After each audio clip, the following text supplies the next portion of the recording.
Guys, রান্না হবে ঢেঁড়সের কোরমা। তো অলরেডি আপনারা স্টোরিতে দেখে ফেলেছেন যে ঢেঁড়স ভেজে নেওয়া হয়েছে। পর এখানে কড়াইতে তেল দিয়ে দেওয়া হলো।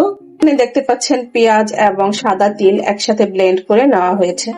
এখন ওই গরম তেলের ভিতরে পেঁয়াজ আর সাদা তিলের পেস্ট ব্লেন্ডার থেকে দিয়ে দেওয়া হলো। এটাতে আরো অন্যান্য মশলা অ্যাড হবে। আমি অনেক দিন ভিডিও করি না, ভিডিও করার সময় হাত পা কাঁপাকাঁপি করতেছে।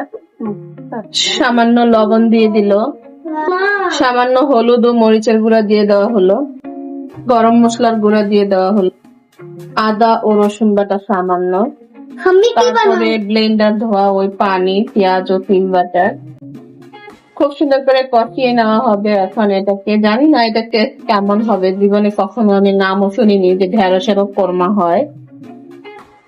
টক দই দিয়ে ভালো করে কষিয়ে নিয়েছে। এখন ভেজে রাখা ঢেঁড়স গুলো দিয়ে দিল।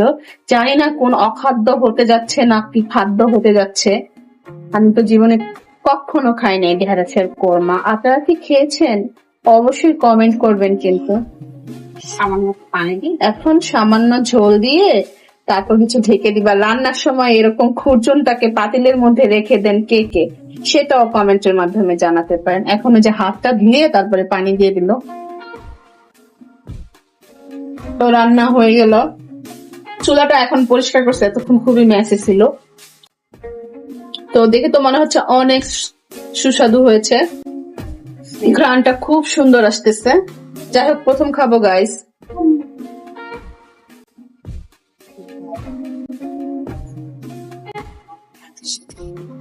পোলা এবং ভাতের সাথে পুরাই নাকি জমে যাবে, যদিও আমি খাইনি এর আগে। করবি তো গাইস, এই যে রেডি ঢেঁড়সের কোরমা। আমার তো দেখে খুবই লোভনীয় মনে হচ্ছে, যদিও আমি আগে কখনো খাইনি। তো এটা রান্না কমপ্লিট হয়ে গেল গাইস।